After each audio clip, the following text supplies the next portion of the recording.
What's going on, everybody? This is dkdynamite, and today we're going to be talking about how Black Ops 6 just saved Call of Duty. For those out there that always say that Call of Duty is dead or that the franchise is never going to go back to the golden days, let me tell you, Black Ops 6 just shattered a ton of records, and the game isn't even a week old yet. Definitely stay tuned. But before we jump into that, be sure to hit that subscribe button down below, drop a like, and as a big reminder, there's plenty of brand new article coverage going up on dkdynamite.com for those that want to stay up to date with all things Call of Duty. There's been quite a bit to report on with the launch window and preseason of the new COD. Hopefully guys are staying in the loop, and with that I have plenty of other videos also coming up for you guys over the course of this weekend. Now, what I do want to start off with is that Modern Warfare 3 was a very strong entry in the franchise, right? You guys may not have liked the campaign or may not have liked the fact that zombies didn't get enough support after the first season or two, but when it comes to multiplayer, I think the MP really stood out as a strong live service package that continuously provided everybody with a ton of content and arguably more than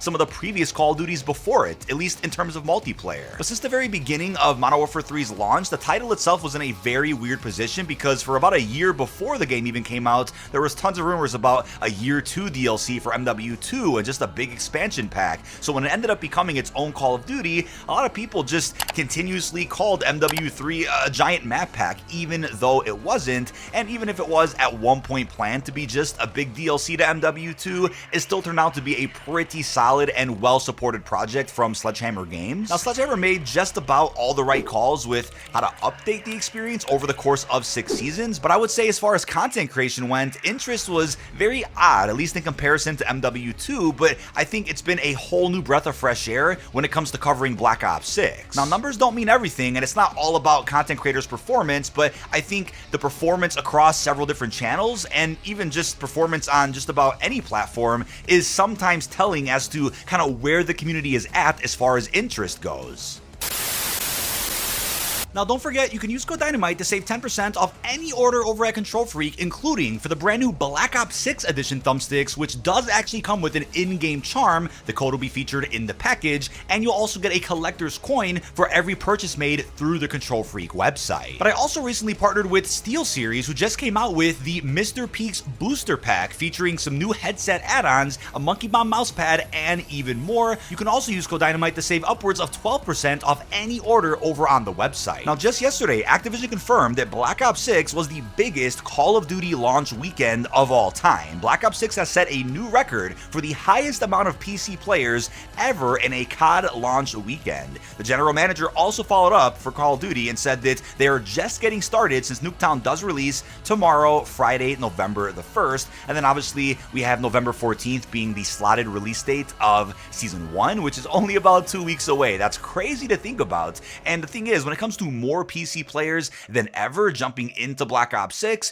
you could probably thank Game Pass for that, since you could just go ahead and cop a subscription for like 10-15 bucks and you can go ahead and play the new Call of Duty day one with Game Pass. That certainly is a factor that we'll address in a second, but I also think as the generations of consoles get less and less popular, not saying that they are right now, but we are seemingly getting less and less games with every new piece of hardware that releases. I haven't seen too many exclusives for the PS5 or the Xbox Series. I think more and more folks are going to start saving up to get a PC because that's really where it's at, especially if you're playing Call of Duty. It's also worth noting that Black Ops 6 is #1 on Steam charts and reached over 306,000 players on Steam back on October 27th, and it's the first time COD has surpassed a number like that since 2022 with the beginning of Warzone 2.0. I expect this number to also get higher as Warzone gets integrated in the next few weeks. Now, the Microsoft CFO then came out and said that Black Ops 6's launch has saw the most Game Pass subscriber ads ever seen on a launch day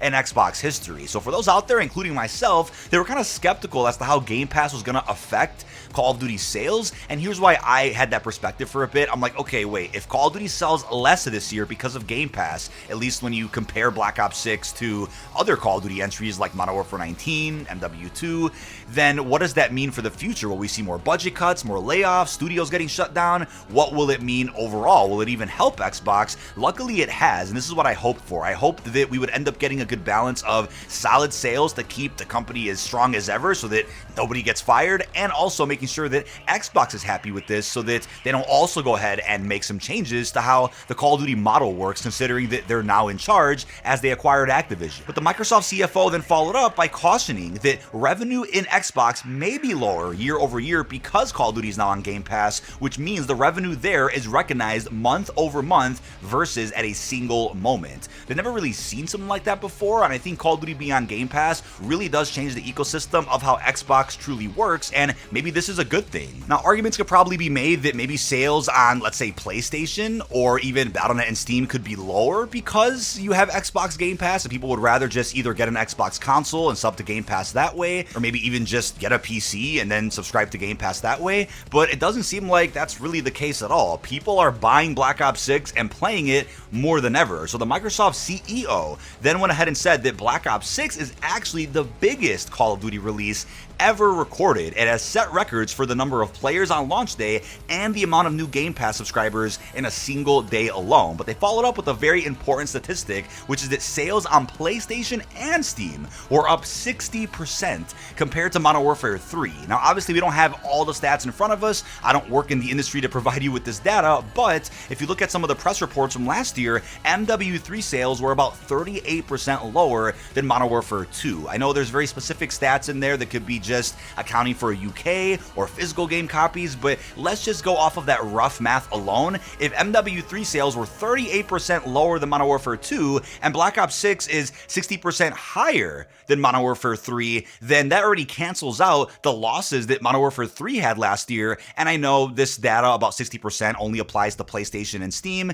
so this isn't perfect math. I totally understand that, and I just want to point that out right away. But roughly, considering all the statements we've gotten from the media and from the Microsoft CEO and even the general manager of COD, Black Ops 6 is up and is stronger than the last couple of Call of Duty titles. Now, the COD general manager also said that Call of Duty's development structure has not changed under Xbox, and there's still 15 studios working on the COD franchise and yearly release cycle. Now, my opinion on that is this. It's cool to have that many studios helping out because it probably ensures that every mode ships correctly and every mode gets a solid amount of support every season. At least that's probably what they're striving for with Black Ops 6, but I would still hope that other studios under the Activision umbrella could still work on other games. Let's revive some old Activision franchises that deserve reimagining or just a remaster on some current gen hardware. That would be great, but when it comes to the yearly cycle, I'm down to keep it going this way, not just because I'm a content creator, but only if the studios are getting the healthy amount of 3 to 4 years to develop that specific Call of Duty.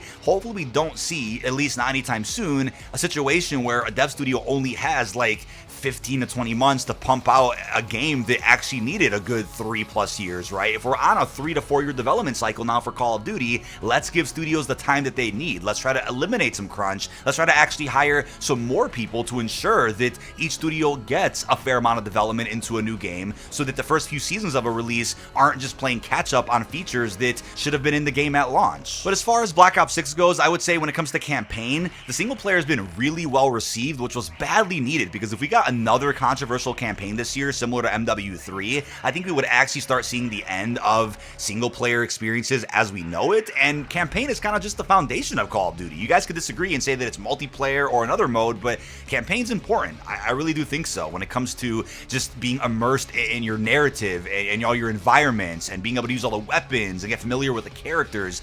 Campaign's important. I loved covering it a couple of days ago, and I'll be sure to address campaign again if anything new is discovered. But normies are really eating it up. I think as far as narrative, I was looking for maybe some deeper connections to the greater Black Ops lore, which the campaign didn't really offer, but it still told a story that a lot of fans are happy with, and that's the most important part, right? Is that a general population of Call of Duty players is happy. And as far as gameplay, my god, it's probably the peak of Call of Duty campaigns. It almost doesn't feel like COD at certain moments because of how unique and original it is. But when it comes to multiplayer, obviously, regardless of what title we're all playing, no matter how great the multiplayer is, people are still gonna say, oh, well, it's ruined by matchmaking, SPMM, and that's a topic that we've talked about countless times here on the channel. It's the same criticism we saw for Cold War, but the thing is, Cold War had an issue at launch where it didn't have enough 6v6 maps, whereas Black Ops 6 definitely has enough, but there's criticism around how big the maps are and whether or not they're good maps. It's all subjective, but the way I see it, people out there are immediately going to dislike maps that they're running into bad lobbies on. I don't think anybody out there is generally going to enjoy a map, even if the map is designed well, if they're constantly getting pub stomped by people that are just playing better than them. Now, I think lobbies are going to get a little bit calmer as time goes on. Obviously, whenever a new game drops or a new season begins, the lobbies are probably the sweatiest, but try to play in a party, try to group up with some friends that maybe aren't as crazy skilled, because maybe you'll get some easier lobbies that way, but the more objective modes that you lose, the easier the lobbies will probably get for at least a little bit throughout the day. But obviously, I know matchmaking gets really frustrating when you're just trying to grind some camos or complete some challenges. The thing is, over the last couple of years, I think there's been a lot more popularity surrounding the progression inside of Call of Duty, so what you're going to see as a result is people sweating even more and playing a little bit weirder because they're trying to get things done. On top of the rise of meta-focused content, either in short form or long form, looking at what the most powerful loadouts are, all of that's on the rise is leading to sweatier and sweatier players compared to what COD used to be over a decade ago. And as far as the maps go, right, if you think they're too small, well, the thing is, like I said, with Modern Warfare 19 and even Cold War,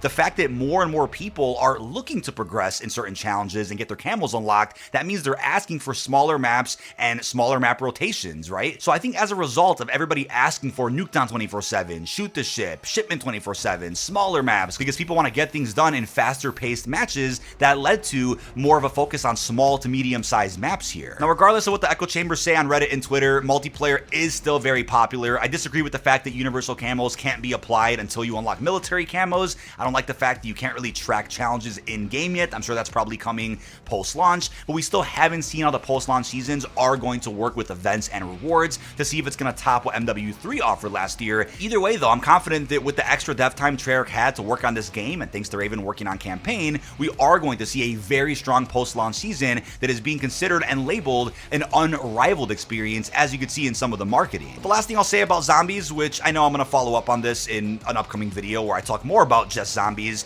we know that as of right now, Liberty Falls is actually more popular than Terminus. Maybe not in terms of player count, I mean, I don't have that data, but as far as content creation goes and looking at general community interest, more people than ever are playing Liberty. It's ironic considering how much hate the map got over at COD Next, but like I predicted, it's going to be the D Machine or the more casual friendly map that people really jump into in this game to either just do Easter eggs, to play regular zombies, or to complete some of their challenges and camo unlocks. Now, Zombies combines lots of systems from many previous Black Ops entries. It's very narratively rich and offers lots of replayability, especially with the augment system. So no doubt in my mind, if every DLC map hits and there's solid, healthy updates every season for the mode, this is going to be the most popular zombies that Call of Duty has ever added in, especially post-Fortnite, right? Because BO3 was a bit of a different time. That was pre-Fortnite, so to speak, so I think this will end up being the strongest Zombies entry ever since. But that is about it. This has been dkdynamite. Leave our thoughts down below in the comment section. What are your thoughts on the brand new stats in regards to Black Ops 6 saving the Call of Duty franchise and really pushing it forward in ways that I think a lot of previous entries just didn't? Let me know how you're feeling down below. Really hope you've enjoyed, and